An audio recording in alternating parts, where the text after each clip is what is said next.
दुनिया के अहम ममालिक बिलखुसूस हमारे हमसाया ममालिक भारत तरक्की का सफ़र जारी रखेंगे। ताज़ा खबर आई, अगर बात की जाए दुनिया के अंदर नंबर ऑफ बिलीनियर्स की, तो उसमें मुंबई ने जो है वो बीजिंग को जो है वो पीछे छोड़ दिया है। जी हाँ, India's Mumbai is the new financial hub. और उसकी भी बड़ी बात यह है कि अब बीजिंग का जो कंट्रोल था कि जी बीजिंग के पास सबसे ज्यादा बिलीनियर हैं, अब वो नहीं रहे। पाकिस्तान के मुकाबले में भारत आलमी मईशत का चैंपियन बनकर सामने आ रहा है, एक के बाद एक झंडे गाड़ रहा है। चाइना जो है अब इंडिया के मुकाबले में उस तरह से नहीं compete कर पा रहा। उसकी रीज़न सिर्फ ये है कि बिलियनर्स जहाँ पे भी जाते हैं वो वहाँ पे एनवायरनमेंट देख। सवाल पैदा होता है कि जब दुनिया के अहम ममालिक तरक्की की जानिब गामजन हैं, वहाँ हमारा मुल्क पाकिस्तान मुआशी तनज़्ज़ुली का शिकार क्यों है? आप ये कह सकते हैं कि इंडिया इकोनॉमिकली इस वक्त हमसे 30-40 साल आगे जा रहा है। इससे अंदाजा लगाएं कि वहाँ पे कितने को ज्यादा पैसा है, कितने ज्यादा रिसोर्सेज हैं। इंडिया में मिलेगी कि उधर वर्ल्ड रैंक के बिलियनर्स हैं जिनकी नेटवर्थ जो है वो वर्ल्ड रैंक करता है। वो चाहते हैं कि आपके न्यूक्लियर वेपन्स खत्म हो, वो चाहते हैं कि आप कंप्लीट आपको तोड़ें, आपको डिसइंटीग्रेट करें, वो चाहते हैं, वो कहते हैं इनफॉर्मली। इंडिया अगर दो है, पाकिस्तान इंडिया दोनों डेवलपिंग इकोनॉमीज, लेकिन इंडिया हमसे ऑब्वियसली काफ़ी आगे जा चुका हुआ है। आने वाले डेकेड्स में इंडिया को 3 ऐसे गेम चेंजिंग रेवोल्यूशंस हैं जो उसको वहां तक लेकर जाएंगी जिस पॉइंट की अभी बात हो रही है। आपको ये भी बता दें कि पाकिस्तान के जो सोवराइन बॉन्ड्स हैं उनकी कीमत काफ़ी हद तक गिर चुकी है और अगर दिसंबर तक पाकिस्तान ने अदायगी ना की तो फिर पाकिस्तान दिवालिया हो जाएगा। आईटी के सेक्टर के अंदर इंडिया सबसे आगे पूरी दुनिया में।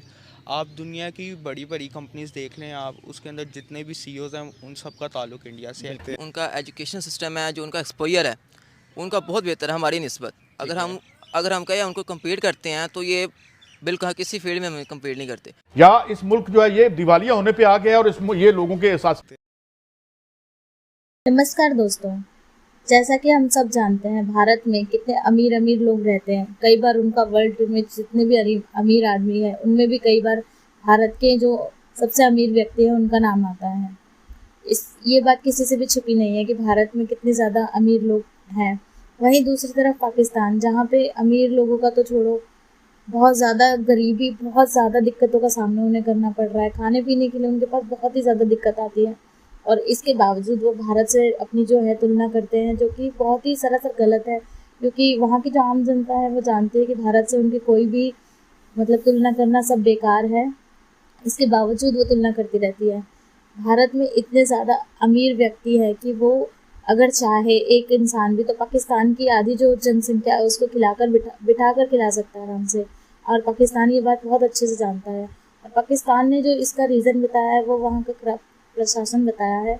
जो वहाँ की सरकार है वो अच्छे से काम नहीं करती है, महंगाई बढ़ती है जिसकी वजह से। और साथ ही वो पीएम मोदी की तारीफ़ करते हैं कि भारत इतना आगे बढ़ पाया, तरक्की कर पाया, तो उसमें सबसे बड़ा हाथ जो है वो पीएम मोदी का ही है। तो ये बात तो उन्होंने पहले भी कही थी कि उन्हें पीएम मोदी जैसा नेता चाहिए अपने देश को चलाने के लिए, लेकिन भारत से वो अपनी बराबरी ना ही करे तो अच्छा है। आपकी इस बारे में क्या राय है, इसमें कमेंट करके ज़रूर बताएं। और चलते हैं पाक मीडिया की ओर, क्या रिएक्शन है उनका पाक मीडिया में, चलते हैं पाक मीडिया की ओर। चलिए, अगर मैं टॉप 10 सिटीज़ की बात करूं जो कि पूरी दुनिया के अंदर जो है जिन 10 शहरों में जो है वो सबसे ज़्यादा बिलीनियर्स पाए जाते हैं, तो उसमें भारत की एक सिटी नहीं बल्कि 2 सिटी जो है वो अब शामिल हो गई है। इस हवाले से न्यू दिल्ली के हवाले से अगर बात की जाए तो न्यू दिल्ली भी जो है वो टॉप 10 के अंदर आ गई और मुंबई तीसरे नंबर पर है। आखिर क्या वजह आपको लगती है, भारत ऐसे क्या स्टैंड ले रहा है कि डे बाई डे अगर नंबर ऑफ बिलीनियर्स की बात की जाए तो वह वहाँ पर तादाद बढ़ रही है? इस पे मैं ये कहना चाहूँगा कि कुछ इसमें दूसरे फैक्टर्स भी हैं, जैसे डेवलपिंग इकोनॉमीज़। अब इंडिया अगर है, पाकिस्तान इंडिया दोनों डेवलपिंग इकोनॉमीज़, लेकिन इंडिया हमसे ऑब्वियसली काफ़ी आगे जा चुका हुआ है। अब जो डेवलपिंग इकोनॉमीज़ है उसका एक करैक्टरिस्टिक ये भी होता है कि जो डिस्ट्रीब्यूशन ऑफ वेल्थ होती है वो बहुत अनफेयर होती है, यानी वेल्थ जो होती है वो चंद लोगों के हाथ में होती है। ठीक है। अब आप इंडिया या पाकिस्तान में भी दे लेंगे कि जो गरीब तबका है बहुत ही ज़्यादा गरीब है और जो अमीर तबका है वो बहुत ही ज़्यादा अमीर है। यही चीज़ आपको इंडिया में मिलेगी कि उधर वर्ल्ड रैंक के बिलियनर्स हैं जिनकी नेटवर्थ जो है वो वर्ल्ड रैंक करती है। लेकिन अगर आप देखेंगे उधर पॉवर्टी लेवल तो वो भी बहुत बहुत बहुत बुरे हालात हैं, यानी उधर काफ़ी रिसेंट स्टैट्स के ऊपर अगर बात की जाए तो उन्होंने अब पॉवर्टी लाइन को बहुत बेहतर किया है, मतलब जो गुर्बत की वहाँ पे शरह है वो काफ़ी कम हुई है अगर आप रिसेंट स्टैट्स के ऊपर बात करें तो। सर आपको नहीं लगता कि वो कम से कम काम तो कर रहे हैं अपनी कंट्री के ऊपर? बिल्कुल बिल्कुल कर रहे हैं काम। और आप देखें कि इस वक्त आईटी के सेक्टर के अंदर इंडिया सबसे आगे है पूरी दुनिया में।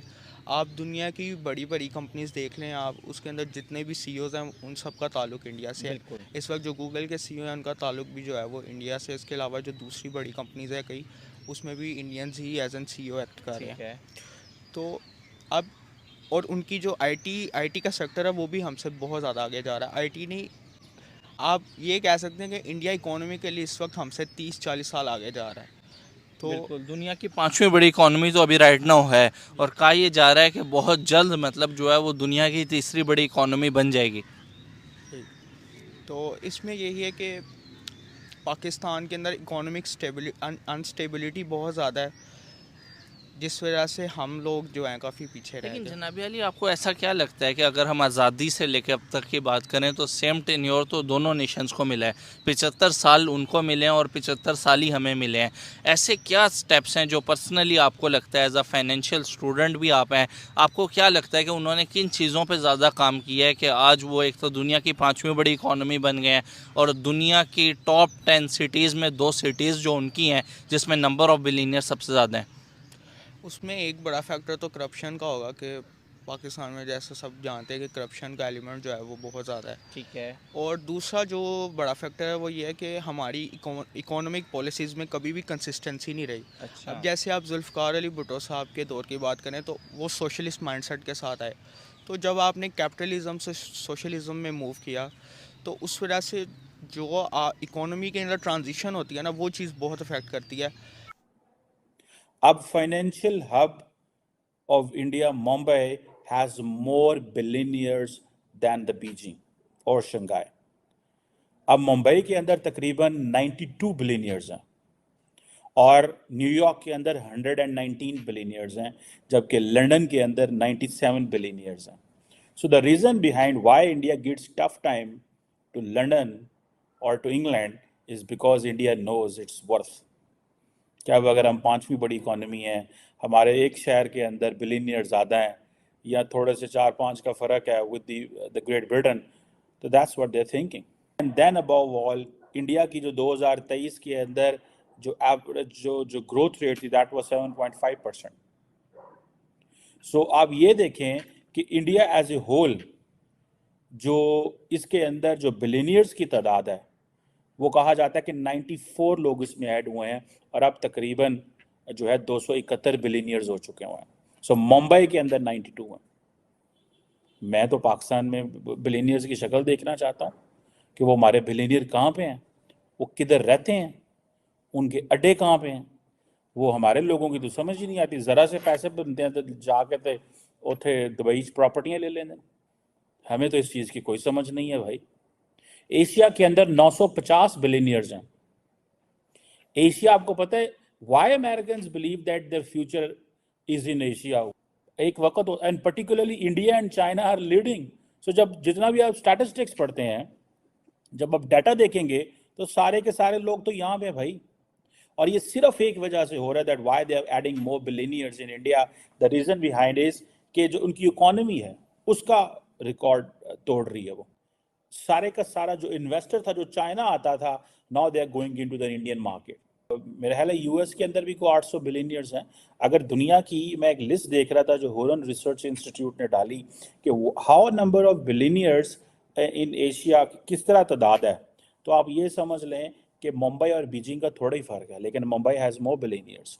दिल्ली के पास भी कोई, आई थिंक न्यू दिल्ली जिसे आप कहते हैं, दिल्ली पंजाब जहाँ हम कहते हैं, इधर दिल्ली में जो है वो कोई 55 से ज़्यादा तो वहाँ पे है। So why everybody is coming in India, आपको इसकी समझ हो जानी चाहिए दैट वो किस तरह फैल रहे हैं। टेस्ला वाले भी इंडिया आ रहे हैं।